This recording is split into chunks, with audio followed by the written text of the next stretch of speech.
The Assembly will now hear an address by His Excellency Li Qiang, Premier of the State Council of the People's Republic of China. I request protocol to escort His Excellency and invite him to address the Assembly.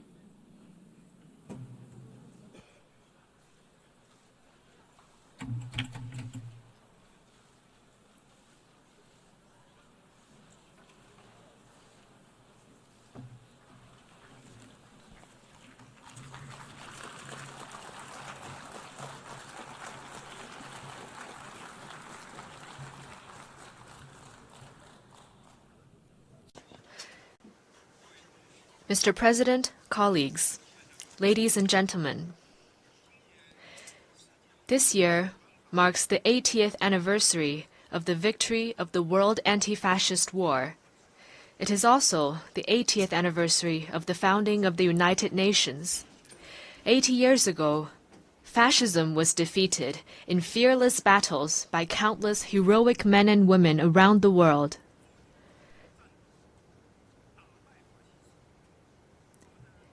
And the United Nations was created upon their ideal of a world free of war, marking the beginning of an extraordinary journey of building the post-war international order and pursuing peace and development. The past 80 years have been tortuous but purposeful. Today, the UN is the world's most universal, representative, and authoritative intergovernmental organization. With an international system centered around the UN and an international order based on international law, human society has realized overall peace and achieved unprecedented levels of development and prosperity. The past 80 years have witnessed tectonic changes in our world. Straddling 2 centuries, this period saw human society leapfrog from the age of electricity and computers into a digital intelligence era. While the world we live in has changed enormously, the ideal of making it a better place remains unchanged. Looking back, we can draw a number of valuable inspirations. First, peace and development are the strongest aspiration shared by the people of all countries. Having gone through 2 world wars, we must never forget the bitter lessons learned through bloodshed and loss of lives.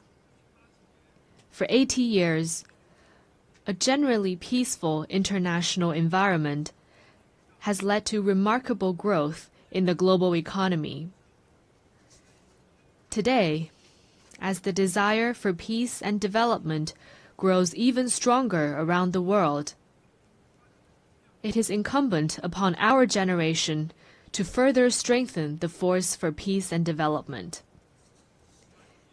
Second, solidarity and cooperation are the most powerful drivers for human progress. In the ferocious years of the World Anti-Fascist War, countries with different social systems, histories, and cultures rose above their differences, fought side by side, and prevailed together. In the 80 years that followed, they weathered a succession of vicissitudes, such as the Cold War standoff, financial crises, and global pandemics, by staying connected and working together. All this proves a simple yet powerful point.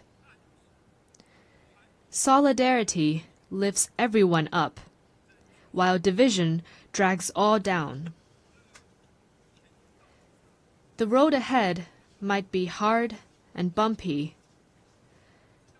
but when all countries unite as one and collaborate in good faith, our strengths will converge into a mighty force with which we can withstand any headwind and cross any hurdle. Third, fairness and justice are the most important values pursued by the international community. History keeps reminding us that when might dictates right, the world risks division and regression. Should the era of the law of the jungle return, and the weak be left as a prey to the strong, human society would face even more bloodshed and brutality. As members of the global family, we must uphold justice while pursuing our own interests. This is particularly true for the major countries. Only when all countries, big or small, are treated as equals and true multilateralism is practiced, can the rights and interests of all parties be better protected. At present, the world has entered a new period of turbulence and transformation. Unilateralism and Cold War mentality are resurfacing. The international rules and order built over the past 80 years are under serious challenge. And the once effective international system is constantly disrupted. The various problems induced are distressing and worrying. Humanity has once again come to a crossroads.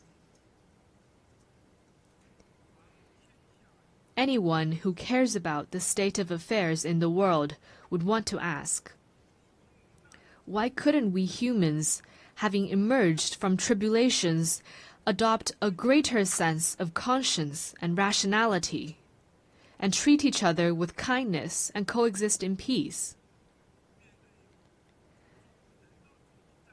How could we, in the face of deplorable incidents such as humanitarian disasters, turn a blind eye to atrocities that trample blatantly on fairness and justice and sit on our own hands? How could we, when confronted with unscrupulous acts of hegemonism and bullying, remain silent and submissive for fear of might? And how could we let the ardent passion and dedication of our forefathers in founding the UN simply fade into the pages of history?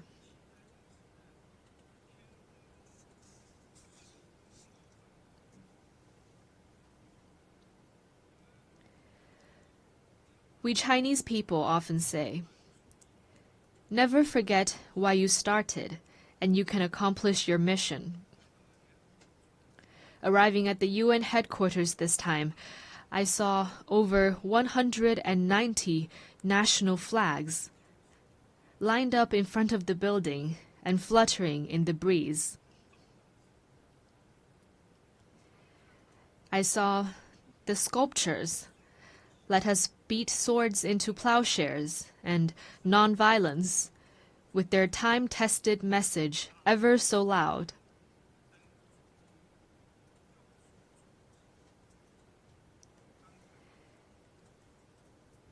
And I saw staff members from different regions, of different races, and with different skin colors, working in collaboration for the common goals of humanity. What I saw got me thinking. Those people, objects, and scenes that embody peace, progress, and development are exactly why we choose to commemorate victory. They are also what inspires us to forge ahead, hand in hand. While we may not be able to go back in time and relive the victory, we can definitely create a better future together.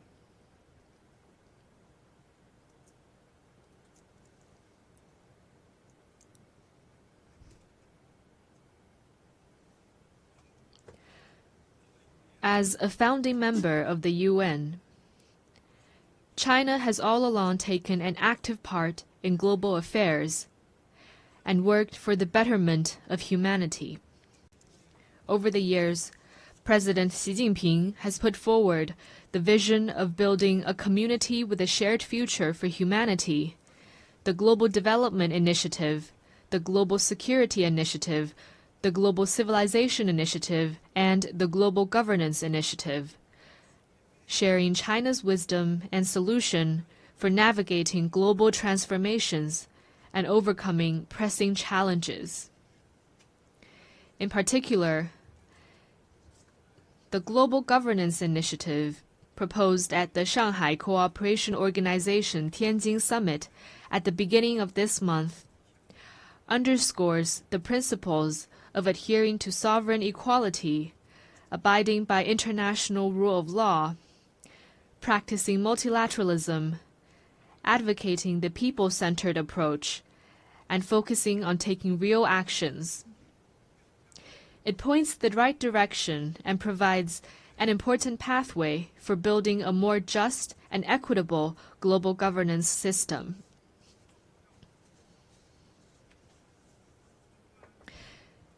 China is ready to take coordinated and effective actions together with all sides to offer more concrete solutions and promote world peace and development. First, amid the volatility and turbulence in the world, we must work together for peace and shared security.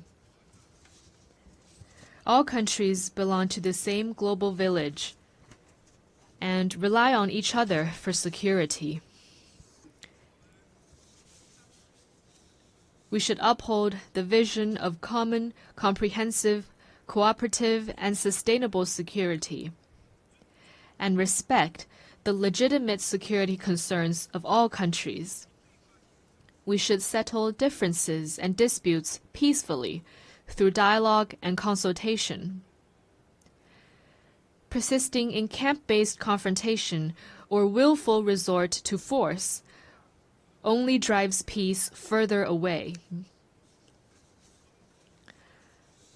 China has all along acted as a staunch defender of world peace and security. China is the second largest contributor to UN peacekeeping budget and the largest provider of peacekeepers among the permanent members of the Security Council. China has been working actively to promote peace talks on hotspot issues such as the Ukraine crisis and the Palestinian-Israeli conflict. China will continue to play a constructive role in promoting the political settlement of hotspot issues. Second, amid sluggish global growth, we must reinvigorate cooperation and pursue win-win results. A major cause of the current global economic doldrums is the rise in unilateral and protectionist measures, such as tariff hikes and erection of walls and barriers. We should collaborate more closely to identify and expand convergence of interests, promote universally beneficial and inclusive economic globalization, and help each other succeed by moving forward in the same direction. China has always been a key driver of global common development. Over the years, the Chinese economy has maintained steady development, contributing around 30% to global economic growth. China has consistently opened its door wider to the world. It has lowered its overall tariff level to 7.3%. And remained the world's second-largest importer for 16 consecutive years. China has also advanced high-quality Belt and Road cooperation with over 150 countries. Currently, China is taking solid steps to promote high-quality development at home. with a focus on expanding domestic demand. China has the confidence and capability to keep its economy on an upward trajectory and continue to provide important support for global economic growth.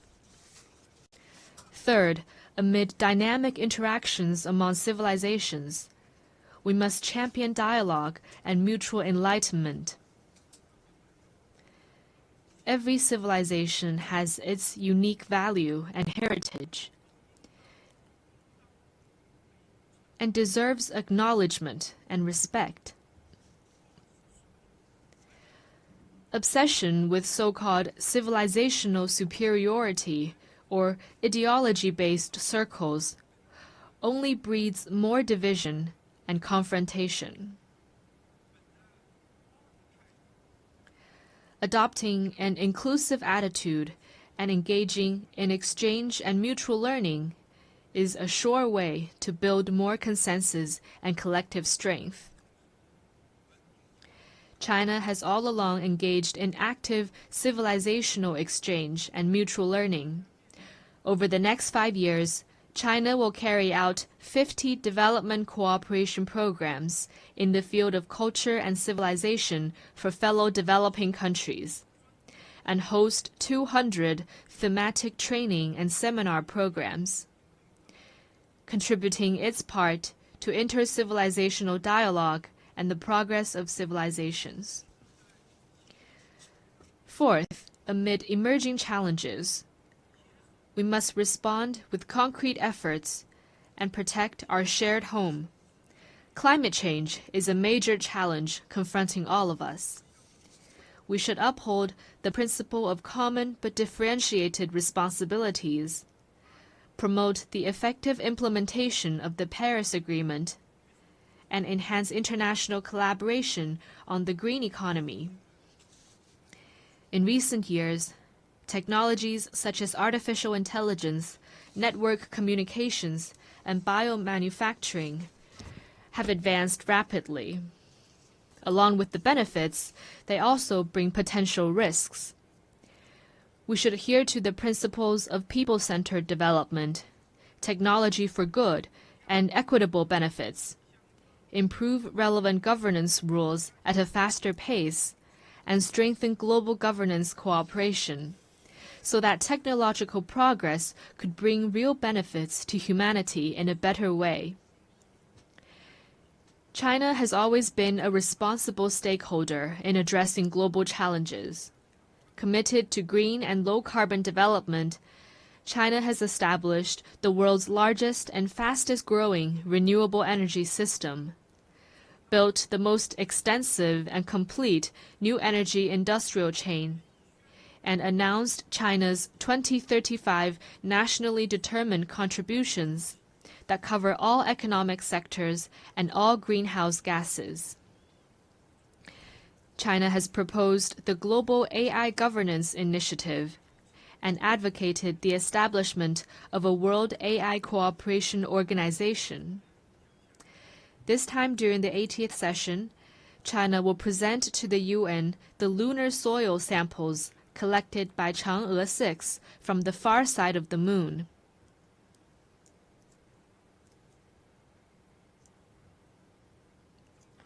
Going forward, China will take more proactive actions and work with all parties to advance global governance in relevant areas.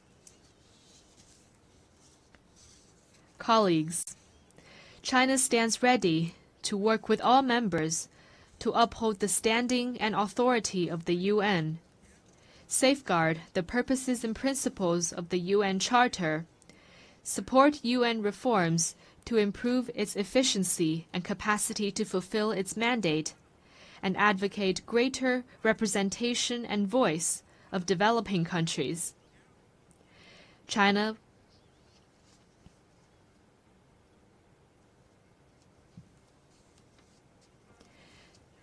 will work with the UN to set up a China-UN Global South-South Development Facility and provide it with $10 million in budgetary support.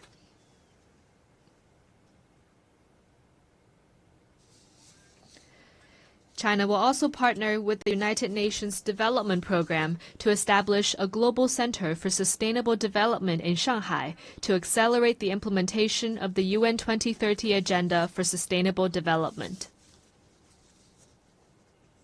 The tide of history surges forward, and the Great Way remains smooth and steadfast.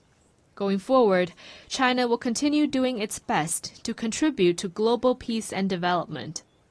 China hopes to work with the rest of the world to uphold the ideals of the UN, carry forward the spirit of multilateralism, actively implement the 4 major global initiatives, advance toward the lofty goal of building a community with a shared future for humanity, and make our world a more harmonious and beautiful place. Thank you.